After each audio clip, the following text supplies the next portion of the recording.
ഞാൻ ക്യാൻസറിനെ കുറിച്ച് എക്സ്പ്ലെയിൻ ചെയ്ത് പറയാമെന്ന് പറഞ്ഞില്ലേ. ഇപ്പോൾ പറയുന്ന ക്യാൻസർ ആമാശയമായിട്ട് ബന്ധപ്പെട്ട ക്യാൻസർ അഥവാ സ്റ്റൊമക്ക് ക്യാൻസർ, ലോകത്തിൽ ഏറ്റവും കൂടുതൽ ആൾക്കാർക്ക് വരുന്ന ക്യാൻസർ, ആ ക്യാൻസറുകളിൽ ആദ്യത്തെ 5 എണ്ണത്തിനകത്ത് വരുന്ന ക്യാൻസറാണ് ഈ സ്റ്റൊമക്ക് ക്യാൻസർ, ആമാശയമായിട്ട് ബന്ധപ്പെട്ട ക്യാൻസർ. ജപ്പാൻ, കൊറിയ, ചൈന ഈ രാജ്യങ്ങളിലൊക്കെ കോമൺ ആയിട്ട് കാണപ്പെടുന്ന ഒരു ക്യാൻസറാണ്. എന്തുകൊണ്ടാണ് ഈ ക്യാൻസർ അവിടെയൊക്കെ കൂടുതലായിട്ട് കാണുന്നത്? കാരണം അവർ കഴിക്കുന്ന ആഹാരത്തിനകത്ത് കൂടുതലും വറുത്തതും പൊരിച്ചതും ഒരുപാട് സാൾട്ട് അടങ്ങിയിട്ടുള്ള ഫുഡ്, ഇങ്ങനെയുള്ള ഫുഡ് അവർ കൂടുതൽ കഴിക്കുന്നത്. ഇന്ത്യയിലിപ്പോൾ ഒരുപാട് കേസ് റിപ്പോർട്ട് ചെയ്യുന്നുണ്ട്. പക്ഷെ ഇതിന് ഏറ്റവും പ്രശ്നമെന്ന് പറഞ്ഞു കഴിഞ്ഞാൽ ഈ ക്യാൻസർ നമ്മുടെ ശരീരത്തിലുണ്ടായാൽ നമുക്കിതൊരിക്കലും അറിയില്ല. അതാണ് ഏറ്റവും വലിയ പ്രത്യേകത. ഇത് ഫസ്റ്റ് സ്റ്റേജും കഴിഞ്ഞ് സെക്കൻഡ് സ്റ്റേജ് കഴിഞ്ഞ് തേർഡ് സ്റ്റേജ് ആകുമ്പോഴാണ് സാധാരണ നമ്മൾ ഈ ക്യാൻസർ ഉണ്ടെന്ന് തന്നെ അറിയുന്നത്. കാരണം ലിംഫോഡിനോപ്പതി അങ്ങനെയുള്ള പല മെറ്റാസ്റ്റസ് അങ്ങനെയുള്ള ഇതൊക്കെ വരുമ്പോഴാണ് സത്യം പറഞ്ഞാൽ നമ്മൾ പെട്ടെന്ന് തന്നെ അറിയുന്നത്. അപ്പോൾ ആക്ച്വലി പിന്നെ പ്രോപ്പർ ട്രീറ്റ്മെൻറ്റ് ഒന്നുമില്ല. മിക്കവാറും കുറച്ച് നാളുകളിൽ തന്നെ വളരെ ഡേഞ്ചറാവും. പിന്നെ ട്രീറ്റ്മെൻറ്റ് സർജറി ചെയ്തെല്ലാം റിമൂവ് ചെയ്യാമെന്ന് മാത്രമേ ഉള്ളൂ. അപ്പോൾ നമ്മൾ ആദ്യമേ ഈ ക്യാൻസർ എങ്ങനെ നമുക്കറിയാൻ പറ്റും, എന്തുകൊണ്ടിത് വരുന്നു? ഒന്നാമത്തെ ഹെലിക്കോബാക്ടീരിയ പൈലോറി ഇൻഫെക്ഷൻ മൂലമാണ്. 2 നമ്മുടെ ഫാമിലിയായിട്ട് നല്ല ബന്ധമുള്ള ക്യാൻസറാണ്. പിന്നെയുള്ള ക്യാൻസർ എല്ലാം, പിന്നെയുള്ള കാരണമെല്ലാം നമ്മുടെ കയ്യിൽ പോകുന്നു. ആൽക്കഹോളിസം, സ്മോക്കിങ്, അമിതമായിട്ടുള്ള തടി,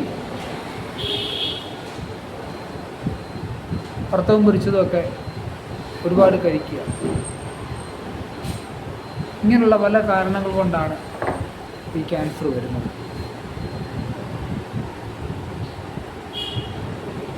ഈ ക്യാൻസറിൻ്റെ ഒരു പ്രത്യേകത എന്ന് പറഞ്ഞു കഴിഞ്ഞാൽ ഇത് വരുമ്പോൾ കുറച്ച് ലക്ഷണങ്ങൾ നമുക്ക് കാണിക്കും. നമുക്ക് ആദ്യമേ മനസ്സിലാകുന്ന ലക്ഷണങ്ങൾ, നമ്മൾ കുറച്ച് ആഹാരങ്ങൾ കഴിക്കുമ്പോൾ തന്നെ നമ്മുടെ സ്റ്റൊമക്ക് നിറഞ്ഞ അവസ്ഥ, ഫില്ലാകുക, ആമാശയം നിറഞ്ഞു വരിക. 2, നമ്മൾ അമിതമായിട്ട് ക്ഷീണിക്കുക, നമ്മൾ ശരീരം ക്ഷീണിച്ച് പോവുക. 3, ഓക്കാനം, ഛർദിൽ ഇങ്ങനെയുള്ള നമുക്ക് വരിക. ചിലപ്പോൾ അതിനകത്ത് ബ്ലഡ് കാണും. പിന്നെ നെഞ്ചത്തിങ്ങനെ ഒരു നെഞ്ചിലൊരു ബേണിങ് സെൻസേഷൻ, ഒരു നീറ്റിലും പോച്ചിലും പോലെ വയറിനും ചെസ്റ്റിലൊക്കെ കാണും. പിന്നൊരു സംഭവം എന്ന് പറഞ്ഞു കഴിഞ്ഞാൽ മലീന എന്ന് പറയും. ഈ നമ്മുടെ മലത്തിനകത്ത് ഒരു സ്റ്റാറിൻ്റെ കളർ, അതായത് ബ്ലാക്കായിട്ട് കറുത്ത കളറിൽ ഉള്ള മലം പോവുക. ഇതൊക്കെ പ്രധാനപ്പെട്ടുള്ള ലക്ഷണങ്ങളാണ്. സ്റ്റൊമക്ക് ക്യാൻസറിന് വേദനയുണ്ട്, പക്ഷെ എപ്പോഴാണ്? ഒരു സാധാരണ ഒരു ക്യാൻസറിൻ്റെ പ്രത്യേകത എന്ന് പറഞ്ഞാൽ പെയിൻലെസ് നേച്ചറാണ്, വേദന ഇല്ല. അതാണ് ക്യാൻസറിൻ്റെ ഒരു പ്രത്യേകത. പക്ഷേ സ്റ്റൊമക്ക് ക്യാൻസറിൻ്റെ പെയിൻ വരും എപ്പോഴാണ്? അഡ്വാൻസ്ഡ് സ്റ്റേജാണ് എന്ന് പറഞ്ഞാൽ ക്യാൻസർ കൂടി ഫസ്റ്റ് സ്റ്റേജും സെക്കൻഡ് സ്റ്റേജും തേർഡ് സ്റ്റേജും കഴിഞ്ഞ് 4th സ്റ്റേജ് ആകുമ്പോഴാണ് ആക്ച്വലി പെയിൻ്റെ ഒരു വേദനയുടെ ഒരു സംഭവം വരുന്നത്. അപ്പോഴായിരിക്കും നമ്മൾ ക്യാൻസറിനെ കുറിച്ച് തന്നെ മിക്ക കേസിലും ഡയഗ്നോസ് ചെയ്യുന്നത്. അപ്പോൾ നമ്മുടെ ട്രീറ്റ്മെൻറ്റ് തന്നെ നമുക്ക് ഇവൻ സർജറി ചെയ്ത് റിമൂവ് ചെയ്ത് എടുത്ത് കളയുക മാത്രം ട്രീറ്റ്മെൻറ്റാണ്. ഇതൊക്കെ വന്നു കഴിഞ്ഞാൽ 5 വർഷമൊക്കെ സാധാരണ ആൾക്കാർ ജീവിച്ചിരിക്കത്തില്ല. നമ്മൾ നേരത്തെ കണ്ടുപിടിച്ചാൽ നമുക്ക് പ്രോപ്പർ മെഡിസിനുണ്ട്, ട്രീറ്റ്മെൻറ്റ് ചെയ്ത് ക്ലിയർ ചെയ്യാവുന്ന കേസുകളാണ്. റിക്കറൻ്റായിട്ട് ഗ്യാസ്ട്രൈറ്റിസ് വരുവാണ്, ഇങ്ങനെയുള്ള സിംറ്റംസ് എല്ലാം കവർ ചെയ്യുകയാണെങ്കിൽ നമ്മൾ ഓൾറെഡി നമുക്ക് മനസ്സിലാക്കണം ക്യാൻസറുമായിട്ട് ബന്ധപ്പെട്ട പ്രശ്നങ്ങളാണ്. പിന്നെ ഇതിനകത്തൊരു നമ്മൾ ഈ ട്യൂമർ എന്ന് പറയുന്നത് ഉള്ളിൽ വരുന്നതല്ലേ, സ്റ്റൊമക്കിൻ്റെ അകത്ത് നമ്മുടെ സ്റ്റൊമക്കിൻ്റെ ആമാശയത്തിൻ്റെ മിക്കവാറും പൈലോറിക് റീജിയനിലാണ് ആക്ച്വലി ക്യാൻസർ വരുന്നത്. ഈ ക്യാൻസർ വരുമ്പോൾ ഓട്ടോമാറ്റിക്കായിട്ട് ആ ട്യൂമർ വളർന്ന് വരുമ്പോൾ ഫുഡ് പോകുന്ന പാസേജിൽ ഒരു ഒബ്സ്ട്രക്ഷൻ വരും, തടസ്സം വരും. അപ്പോൾ ആഹാരം കഴിക്കുമ്പോഴും ആഹാരം കഴിക്കാൻ ബുദ്ധിമുട്ടും പ്രയാസങ്ങളൊക്കെ അവർക്ക് ഉറപ്പായിട്ടും കാണും ഇത് വളർന്നു വരുന്നതനുസരിച്ച്. അതിന് വളരെ ഇമ്പോർട്ടൻ്റ് ആയിട്ടുള്ള ഒരു പ്രത്യേകതയാണ് ഫുഡ് ബ്ലോക്ക് ആകുമ്പോൾ നമ്മളിങ്ങനെ പിടിച്ച് വെച്ചുകൊണ്ടിങ്ങനെ ഭയങ്കര ഒരു ഇങ്ങനെ പിടിച്ചിങ്ങനെ വെച്ചുകൊണ്ടിരിക്കും. അങ്ങനെ ഭയങ്കര ബുദ്ധിമുട്ടും ഇവർക്കൊക്കെ വരും. പിന്നെ അതുമല്ല ഈ ബ്ലഡ് ഇങ്ങനെ സ്റ്റൂളുകളൊക്കെ പോകുന്നത് കൊണ്ട് ചിലർക്കല്ല മിക്കവർക്കും അനീമിയ വരും. പെർനേഷ്യസ് അനീമിയ ഒക്കെ ഇതിനൊരു സ്റ്റൊമക് ക്യാൻസറിൻ്റെ ഒരു കാരണമൊക്കെ ആവും. ക്യാൻസർ പേഷ്യൻസിന് അനീമിക്കായിട്ടുള്ള കണ്ടീഷൻസ്, ഹീമോഗ്ലോബിൻ്റെ കൗണ്ട് വളരെ കുറവായിരിക്കും. ഇതൊക്കെയാണ് അതിൻ്റെ ഒരു മെയിൻ. നമ്മൾ ആദ്യമേ ഇത് മെറ്റാസാസ് വരുന്നതിന് മുന്നേ ഈ മെറ്റാസാസ് എന്ന് പറഞ്ഞാൽ എന്താണെന്ന് അറിയത്തില്ലേ. മെറ്റാസ് പറഞ്ഞാൽ ഒരു ക്യാൻസർ ഒരു സ്ഥലത്ത് വന്നു കഴിഞ്ഞാൽ ആ ക്യാൻസർ അവിടെ നിന്ന് വേറെ സ്ഥലത്തോട്ട് സ്പ്രെഡാവും. അങ്ങനെ സ്പ്രെഡ് ആയിക്കഴിഞ്ഞാൽ ആ ക്യാൻസർ ട്രീറ്റ്മെൻറ്റ് ചെയ്ത് നോർമലാക്കാൻ ബുദ്ധിമുട്ടാണ്. ലോക്കലൈസ്ഡ് അവിടെ നിൽക്കുവാണെങ്കിൽ അത് നമുക്ക് ട്രീറ്റ്മെൻറ്റ് ചെയ്തൊക്കെ മാറ്റാം. അപ്പോൾ ചൈനയിലും ജപ്പാനും കൊറിയയിലും ഒക്കെ എന്ന് പറഞ്ഞു കഴിഞ്ഞാൽ അവിടെ ഇത് സ്ക്രീനിങ് ടെസ്റ്റ് നടത്തും. കാരണം അവിടെ ഒരുപാട് കേസ് ഉള്ളതുകൊണ്ട് നമുക്ക് എൻഡോസ്കോപ്പി നടത്തിയിട്ട് എൻഡോസ്കോപ്പി നടത്തിയിട്ട് ആക്ച്വലി നേരത്തെ തന്നെ നമ്മൾ കണ്ടുപിടിക്കാൻ പറ്റും. നേരത്തെ തന്നെ കണ്ടുപിടിച്ചിട്ട് നമ്മൾ പ്രോപ്പറായിട്ടുള്ള ട്രീറ്റ്മെൻറ്റ് ചെയ്ത് അത് റിമൂവ് ചെയ്യും. അപ്പോൾ എയർലി ഡിറ്റക്ഷനാണ്, എയർലി കണ്ടുപിടിക്കാൻ പറ്റും. അപ്പോൾ അതിന് പ്രോപ്പറായിട്ടുള്ള സർജറി ഉണ്ട്. സർജറി ചെയ്ത് നമുക്ക് പെട്ടെന്ന് റിമൂവ് ചെയ്ത് മാറ്റാൻ പറ്റും. ഹോമിയോയിലാണെങ്കിൽ നമ്മൾ പ്രോപ്പറായിട്ടുള്ള മ്യൂക്കസ് മെംബ്രെയിനിലൊക്കെ നല്ല മെഡിസിൻ, ആക്ഷനുള്ള മെഡിസിനൊക്കെ കൊടുത്ത് ആദ്യത്തെ സ്റ്റേജിലൊക്കെയാണ് നമുക്ക് ട്രീറ്റ്മെൻറ്റ് ചെയ്ത് ക്ലിയർ ചെയ്യാൻ പറ്റും. അല്ലെങ്കിൽ തന്നെ ഈ റിക്കറൻറ്റ് ഗ്യാസ്ട്രൈറ്റിസും ഈ സിംറ്റംസ് ബേണിംഗ് സെൻസേഷനും ചെസ്റ്റ് ഡിസ്കംഫോർട്ടും ഫുഡ് പോകാനുള്ള ബുദ്ധിമുട്ട് ഇങ്ങനെയൊക്കെ ആദ്യമേ കാണിക്കുമ്പോൾ തന്നെ നമുക്ക് മെഡിസിൻ കൊടുത്ത് ഈ ലക്ഷണങ്ങളൊക്കെ നമുക്ക് ഇല്ലാതാക്കാൻ പറ്റും. ക്യാൻസറിലോട്ട് പോകാതെ നമുക്ക് ട്രീറ്റ്മെൻറ്റ് ചെയ്ത് ക്ലിയർ ചെയ്യാൻ പറ്റും